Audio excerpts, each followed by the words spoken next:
Guys, welcome back to my channel. আজকে পয়লা বৈশাখে আমরা এসেছি ভূতের রাজা দিলোবর রেস্টুরেন্টে। সো এখানকার খাবারের রিভিউ আপনাদেরকে দেখাবো আর টাইমিংটাও দেখাবো, কখন আমরা এসেছি, কতটা লাইন পড়লো, কী করে বুকিং করতে হয়, সব ডিটেলস আপনাদের সঙ্গে শেয়ার করব।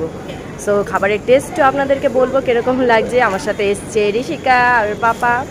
তো চলুন আগে দেখি লাইন কত দূর পড়েছে, সেই সবগুলো আপনাদেরকে দেখাই।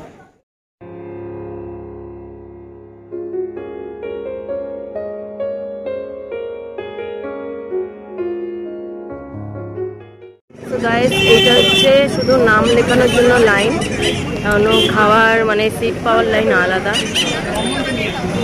এত গরম আজকে, মানে প্রায় 42 ডিগ্রি। আজকে পয়লা বৈশাখ উপলক্ষে ওরা এইভাবে টোকেন নাম্বারের ব্যবস্থা করেছে মোবাইলের মাধ্যমে। আমাদের টোকেন নাম্বার হচ্ছে 103 আর এখন সবে চলছে 59 নম্বর। 1.5 ঘন্টা হয়ে গেছে, এখনও পর্যন্ত আমরা ওয়েটিং লিস্টে রয়েছি। আপনাদেরকে দেখাচ্ছি যে এখন আমরা সিট পাইনি, তারপরেও কত ভিড় রয়েছে। এই যে আপনাদেরকে দেখাচ্ছি যে বাইরে যে লোকগুলো রয়েছে, সব মহিলা লোকগুলো, ওরা এখনও নাম লেখাচ্ছেন। আর ভেতর দিকে একটা যে লাইন গেছে তাদের মানে নাম্বার এসছে, তাহলে বুঝতেই পারছেন এখন প্রায় 3:40 বাজে, তো এখনও আমাদের নাম্বার আসেনি। আমাদের নাম্বার হচ্ছে 103 জনের, মানে সিটটা 103 নাম্বার। আর এখানে এখন আপাতত চলছে 85 মানে 85, জানি না কখন আসবে। ফাইনালি আমাদের নাম্বার এসে গেছে প্রায়, এরপরে আমরা ঢুকবো। এখন তো প্রায় মনে হয় 4টে বাজতে যায়, তো এটা লাঞ্চ বলে, মানে এটা স্ন্যাক্স টাইম। আজকে আমরা ভূতের রাজা দিলোবর যেই রেস্টুরেন্টটা এসছি ওটা হচ্ছে যাদবপুর ব্রাঞ্চের রেস্টুরেন্টটা। ঢোকার পরেই তো ঋষিকা একদম হা হয়ে গেছে, আর পুরো অন্ধকার ভূতের মতনই জায়গাটা পুরো লাগছে। এছাড়াও ওপরের জায়গাটাও রয়েছে, দোতলাটাও আপনাদেরকে দেখাবো ওপরে কীরকম ডেকোরেশন করা রয়েছে। আগে আপনাদেরকে এই জায়গাটা দেখিয়ে দিই। নিচের গ্রাউন্ড ফ্লোরটা দেখে ঠিক ছোটোবেলার সেই সিনেমাটার কথা মনে পড়ে গেল, সত্যজিৎ রায়ের লেখা গুপি আর বাঘার গল্পটা। ঠিক দেয়ালে সেই রকমই ভূতের ছবি আঁকা, যেরকম যেরকম সিনেমাটায় দেখিয়েছিল সেই রকমই গান চলছে, প্লাস হচ্ছে এমনকি ওয়াশরুমেও ভূতের ছবি আঁকা, ভূতের নাচের সেই ছবিগুলো, মাকড়সার জাল, মাকড়সা, সব কিছু আমাদের সেই চোখে ভাসছিল।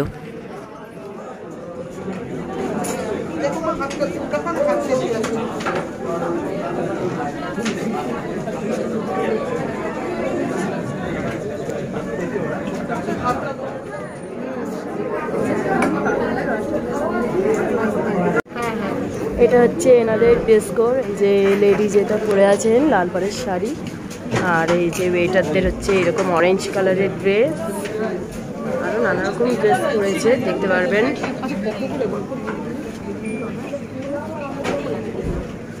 একজন পরে আছে ওই যে গোল্ডেন কালারের ড্রেস।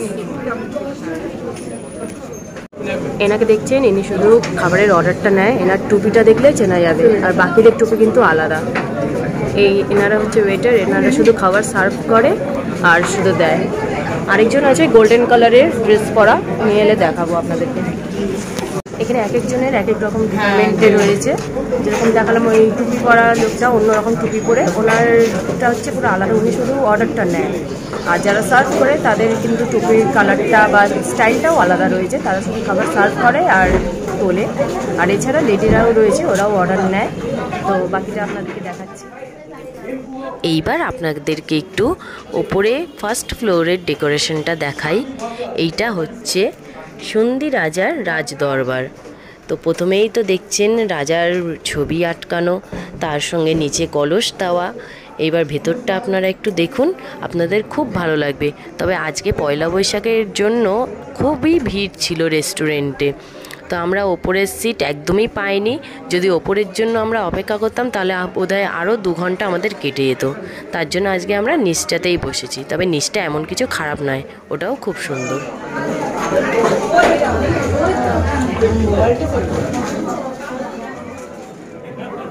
সবার প্রথম চলে এসেছে কাঁসার গ্লাস আর প্রদীপ, এরপর দিল আমাদেরকে মেনু। তো মেনুতে এখানে অনেক রকমের থালি আছে, সেইখানে আমি চয়েস করেছি একটা গুপির থালি আর একটা বাঘার থালি। গুপির থালিতে আছে ভাত, শুক্তো, ডাল, আলু ভাজা, চিংড়ি মালাইকারি, কাঁচা লঙ্কা চিকেন, মিষ্টি, পাঁপড়, পায়েস। আর সেমই জিনিস বাঘার থালিতেও আছে, হয়তো এক্সট্রা রয়েছে একটা গন্ধরাজ চিকেন, পাবদা আর রাজবাড়ির কষা মাংস, আর আছে কচুর শাক আর টমেটোর চাটনি। এছাড়াও যদি কিছু এক্সট্রা নিতে হয় তার জন্যও রয়েছে ব্যবস্থা, তবে আমাদের কিছু লাগেনি নিতে। গুপির থালির প্রাইস হচ্ছে 699 আর বাঘার থালির প্রাইস হচ্ছে 729। ও আরেকটা কথা বলতে তো ভুলেই গেছি, এখানে জলের জন্য আলাদা করে পে করতে হয়। তো আমাদের এখানে 3টে জল লেগেছে। আই থিঙ্ক মনে হয় জলটা 15 টাকা না 20 টাকা করে নেয় বোতল। দুটো থালি একসাথে দিয়ে দিয়েছে, লাগলে আবার দেবেন, কারণ আপনারা একসাথে দিয়েছেন।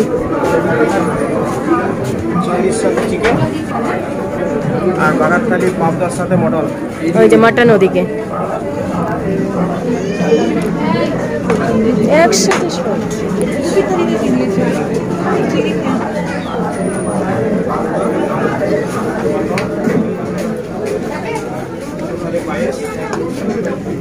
চাটনি।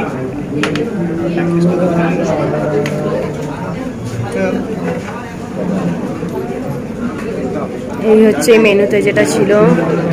এখানে একটা অন্যায় ওরা করলো, যেটা হচ্ছে দুটো থালির ডাল আর শুক্তো একসাথে দিয়েছে।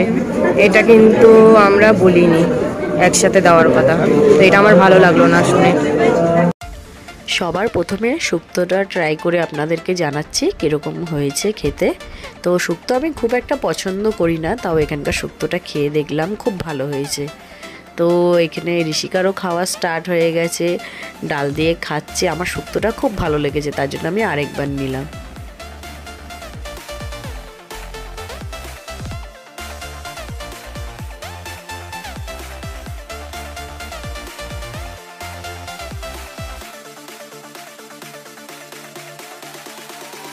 এইবার পাবদা মাছটা খেয়ে বলি আপনাদেরকে কেমন হয়েছে।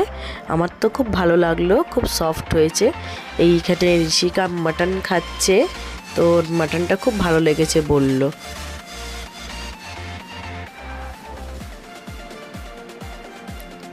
আমি একটু এবার চিকেনটা দিয়ে খেয়ে দেখি। চিকেনটা খুব সফট হয়েছে, খুব সুন্দর সেদ্ধ হয়েছে মাংসটা। আর মালাইকারিটা আমি আর ঋষিকা মিলে ভাগ করে খেয়েছি। রান্না নিয়ে আমার কোনো প্রশ্ন নেই, রান্না খুবই ভালো হয়েছে। আর অবশেষে পায়েসটা কিন্তু খুব ভালো হয়েছে।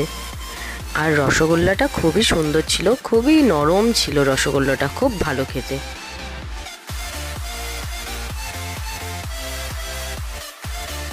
এইখানে আমার একটা জিনিস খুব খারাপ লাগলো, যে ওদেরকে সব কিছু জিনিস মানে ওয়েটারদেরকে বলে বলে আনাতে হচ্ছে।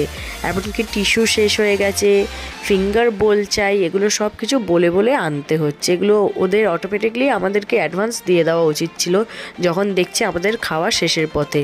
তো হয়তো এরকম হতে পারে, পয়লা বৈশাখ বলে ভিড়ের জন্য হয়তো হতে পারে এটা, সেটা আমি জানি না, কিন্তু সার্ভিস খুব খারাপ লেগেছে আমার।